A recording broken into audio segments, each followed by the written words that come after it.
बिहार की राजनीति में बड़े बदलाव के संकेत नजर आ रहे हैं। लालू यादव से नीतीश कुमार की मुलाकात, साथ में तेजस्वी यादव और नीतीश कुमार की मुलाकात, ये साफ तौर पे ये जाहिर कर रही है और जो बयानबाजी बिहार में चल रही है इससे साफ तौर पे ये जाहिर हो रहा है कि बिहार में कुछ बड़ा हो सकता है।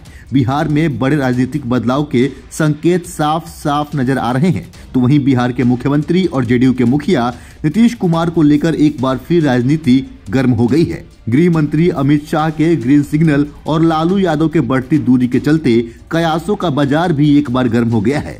नीतीश बिहार की राजनीति के वो सितारे हैं जो हर गठबंधन के लिए जरूरी हैं। 8 बार सीएम पद का शपथ ग्रहण कर चुके नीतीश कुमार बिहार में पिछली 2 ऐसी सरकारों का नेतृत्व कर रहे हैं जिसमें उनकी पार्टी से अधिक विधायकों की संख्या सहयोगी पार्टी की रही है। पर बीजेपी हो या आरजेडी, किसी में भी इतनी हिम्मत नहीं हुई कि वो उन्हें हटाकर अपनी पार्टी के किसी नेता को सीएम बना दे। आखिर ऐसे कौन से कारण हैं कि बिहार की राजनीति के लिए नीतीश कुमार जरूरी हो गए हैं? आरजेडी ही नहीं उनके साथ रहना चाहती, इंडिया गठबंधन के लोग भी चाहते हैं कि नीतीश कुमार गठबंधन के संयोजक बन जाएं। वैसे भी नीतीश कुमार की ही शख्सियत थी कि विपक्ष को एक मंच पर लाने में सफल हुए।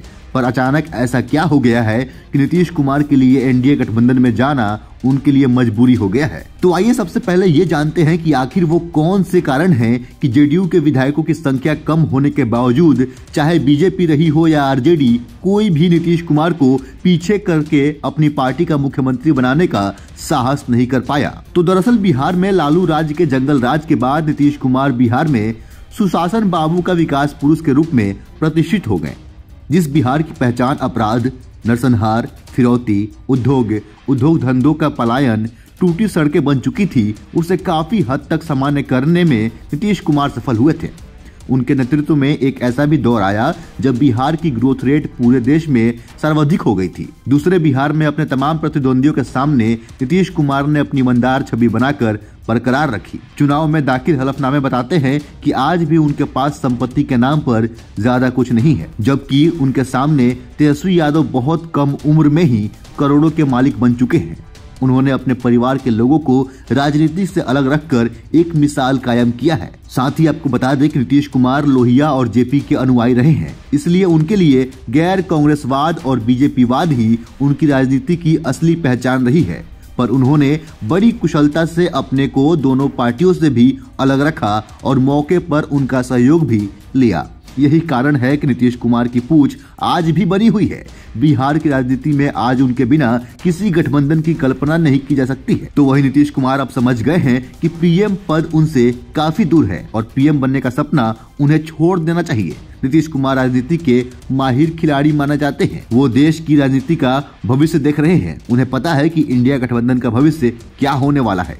राहुल गांधी की भारत जोड़ो न्याय यात्रा से ममता बनर्जी और अखिलेश यादव ने दूरी बना ली है, तो वही मायावती ने भी इंडिया गठबंधन में आने से इनकार कर दिया है। इतनी दूरी के बाद अगर दिल जुड़ते भी हैं तो एनडीए को हराने का जज्बा नहीं पैदा होने वाला है। शायद यही सब देखकर उन्होंने इंडिया गठबंधन का संयोजक भी बनने से इनकार कर दिया। अगर इंडिया गठबंधन के सत्ता में आने की उम्मीद होती तो संयोजक बनाना भी खराब सौदा नहीं था। इसके बाद राम मंदिर उद्घाटन को लेकर देश भर में जो माहौल बना है और ठीक उसके उलट राहुल गांधी की न्याय यात्रा को कोई तवज्जो न मिलते हुए देख कोई भी ये अनुमान लगा सकता है कि आने वाले लोकसभा चुनाव में क्या होने वाला है। बिहार में आरजेडी के कोर वोटर्स भी उनके साथ नहीं दिख रहे हैं। अभी हाल ही में आरजेडी के प्रदेश स्तर के 2 बड़े मुस्लिम नेताओं ने प्रशांत किशोर की जनसुराज का दामन थाम लिया। जाहिर है कि ऐसे यूं ही नहीं हुआ है। जब पार्टी की लोकप्रियता घट रही होती है तो ही होता है और तो ही नेता और कार्यकर्ता किसी छोटी पार्टी में जाने का फैसला लेते हैं। बिहार की राजनीति के जानकारों का मानना है कि इस बार लालू यादव की पार्टी आरजेडी को यादवों का भी पूरा सपोर्ट नहीं मिलने वाला है। बीजेपी में लगातार यादव नेताओं के बढ़ते वर्चस्व से यादव समुदाय धीरे धीरे आरजेडी से दूरी बना रहा है। मध्य प्रदेश का सीएम मोहन यादव के बनने के बाद कम से कम यादव समाज बीजेपी को अपना विरोधी तो नहीं मान रहा है। रामकृपाल यादव, हुकुमदेव नारायण यादव, नंदकिशोर यादव और नित्यानंद राय को बीजेपी में मिले महत्व से यादव समाज अब टूट रहा है और आरजेडी से अलग होकर अपना भविष्य बीजेपी के साथ देख रहा है।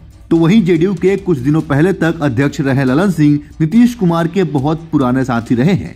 पर लालू यादव के चलते उनसे नीतीश कुमार की दूरी हो गई। कहा गया कि ललन सिंह के साथ मिलकर लालू यादव जेडीयू के विधायकों को तोड़ना चाहते थे। पार्टी तोड़ने की कोशिश की खबर के बाद आरजेडी और जेडीयू के रास्ते अलग अलग हो गए हैं। सामान्य शिष्टाचार वाली बातचीत भी आजकल नीतीश कुमार और लालू यादव फैमिली के साथ नहीं हो रही है। बिहार सरकार के कार्यक्रमों का श्रेय लेने के लिए तेजस्वी की जल्दीबाजी से भी नीतीश कुमार परेशान रहते हैं। टीचर्स भर्ती हो या अन्य सरकारी कार्यक्रम, तेजस्वी यादव हर मुद्दे पर सरकार की बजाय अपनी बात करते हैं। लालू यादव ने नीतीश कुमार को साथ लाया था कि उन्हें केंद्र में एस्टेब्लिश करेंगे, पर जिस तरह इंडिया गठबंधन के संयोजक बनने में नीतीश कुमार के लिए टांग अड़ाई गई, उसे नीतीश कुमार अच्छी तरह समझ गए हैं।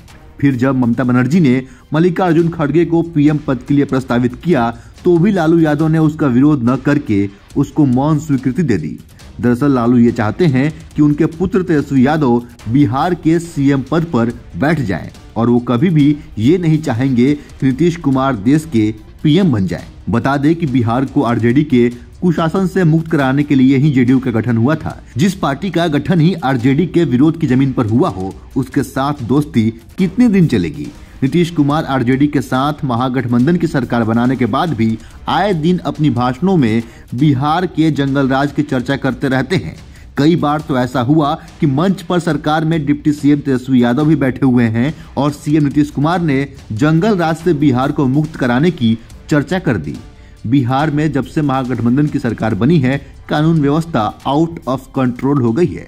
जनता और प्रेस के सामने नीतीश कुमार को जवाब नहीं सूझता है कि क्या कहें और क्या नहीं कहें। हाल ही में एक कार्यपालक पदाधिकारी को लालू परिवार के ही कुछ लोगों ने मारकर घायल कर दिया है। उसका इलाज दिल्ली के एम्स में चल रहा है। बाकी इस पे आपकी क्या राय है? अपने हिस्से का राय हमें कमेंट के जरिए अवश्य बताएं। फिलहाल के लिए इतना ही। ऐसे ही अन्य खबरों को देखने के लिए बने रहें सहारा समय के साथ। अगर आप हमें फेसबुक पे देख रहे हैं, पेज को लाइक करें, फॉलो करें। यूट्यूब पर देख रहे हैं, चैनल को सब्सक्राइब करें। नमस्कार।